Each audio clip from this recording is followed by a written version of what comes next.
akan qadahu ila menghasilkan pahala. 20 Allah memanggil malaikat istri dan anak-anaknya lebih mendekatkan dunia sedang dilanda dengan cobaan. Assalamualaikum warahmatullahi wabarakatuh.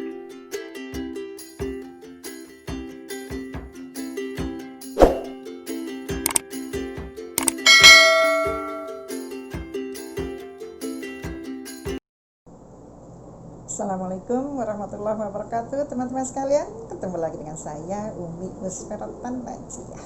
Apa kabar? Kalian sehat ya? Ada satu kutipan yang bagus. Diam itu selamat. Asuntu bisalam.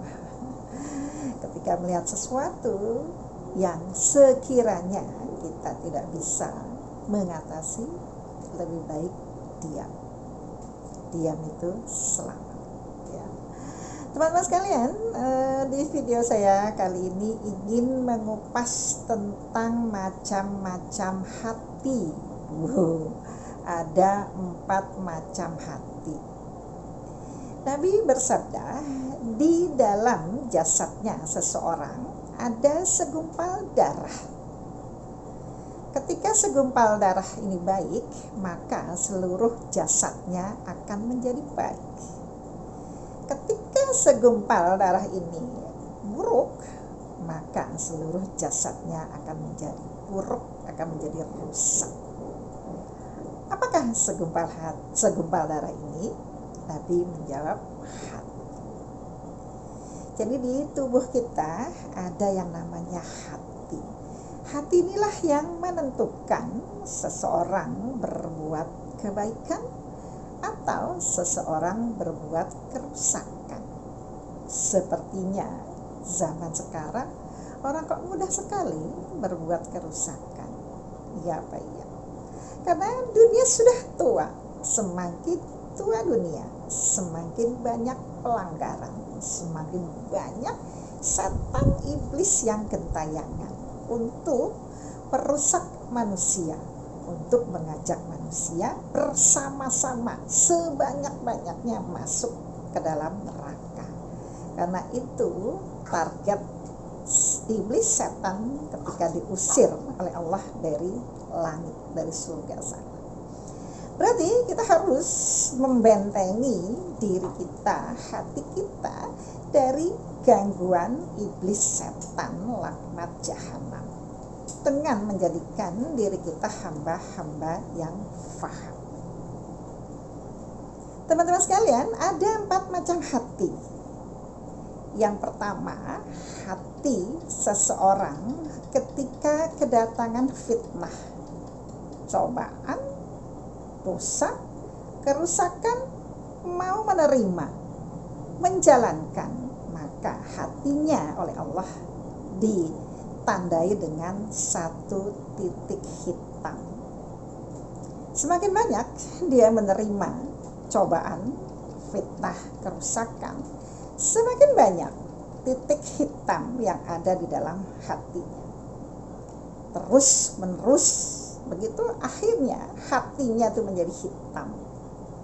Tidak lagi bisa membedakan mana yang baik, mana yang buruk, mana yang salah, mana yang benar, mana yang dosa, mana yang pahala, mana yang perintah, mana yang larangan, mana yang haram, mana yang halal. Karena hatinya sudah beku, ditandai dengan banyaknya titik-titik hitam di hati mereka. Hati yang kedua, ketika didatangi dengan fitnah, cobaan, hatinya menolak. Semakin banyak dia menolak, hatinya semakin bersinar. Digambarkan seperti marmer, putih, bersih. Semakin banyak menolak fitnah, semakin bersih hatinya. Mudah-mudahan kita menjadi hati yang nomor 2 ini. Bisa menolak fitnah, menolak kerusakan, menolak dosa, ya, bisa membagikan kebahagiaan, kebaikan. Caranya tentu saja menjadikan diri kita hamba yang faham.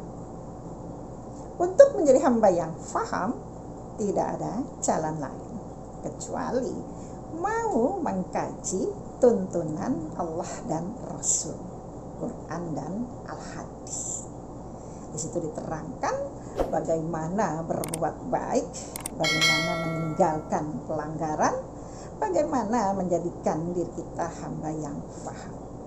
Mustahil jadi seseorang faham kalau tidak mau mengaji.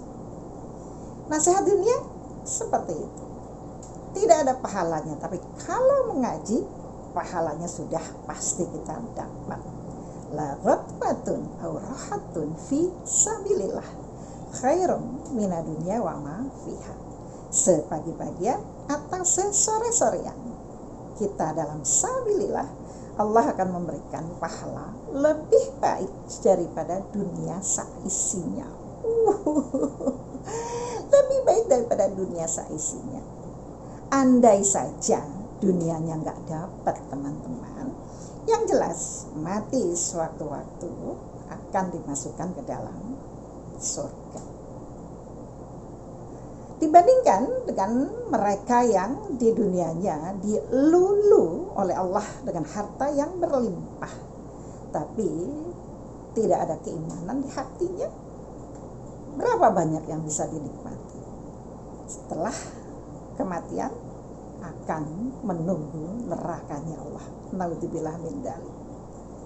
Rugi, walaupun dunianya berlimpah ruah hartanya, tidak menjadi orang iman, tetap dihukumi sebagai orang yang rugi. Apalagi dunianya tidak punya harta, tidak menjadi orang iman, ruginya double. Hanya keimanan inilah yang bisa menyelamatkan kita masuk ke dalam surganya Allah. Tahu keimanan benar? Tidak ada jalan lain kecuali mau mengkaji Quran dan hadis. Lagi-lagi Quran dan hadis. Tidak ada jalan lain. Hati yang ketiga, hati orang yang munafik. Orang munafik itu tahu barang hak, tahu kebenaran, tapi tidak dikerjakan dengan baik, dilanggar. Dan ironisnya, teman-teman sekalian, orang-orang munafik adanya di dalam orang-orang iman. Ya sholat, ya puasa, tapi hatinya tidak menerima kebaikan. Tahu barang hak, tetap dilanggar. Tahu larangan, tetap dilanggar. Naudzubillah min dzalik. Orang-orang munafik itu akan diletakkan oleh Allah di keraknya neraka. Innal munafiqina fit darki asfali minan nar. Sesungguhnya orang-orang munafik akan diletakkan di dasarnya neraka. Jadi keraknya neraka. Menyeramkan. Naudzubillah min dzalik. Hati-hati ya, orang-orang yang terlihatnya faham tapi tidak faham. Mereka lah orang-orang munafik.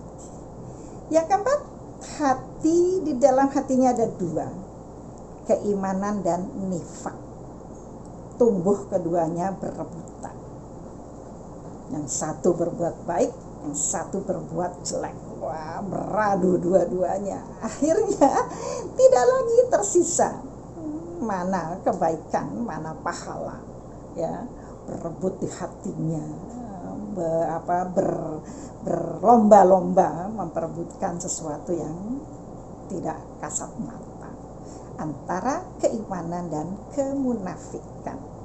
Mudah-mudahan hati yang nomor 4 ini Allah paring kebaikannya lebih banyak daripada kemunafikannya, hingga pada suatu hari di ujung akhir perjalanannya akan menjadi orang iman. Kenapa? Karena amalan yang terakhir inilah yang dihitung oleh Allah. Sesungguhnya amalan yang terakhir itulah yang ditentukan oleh Allah.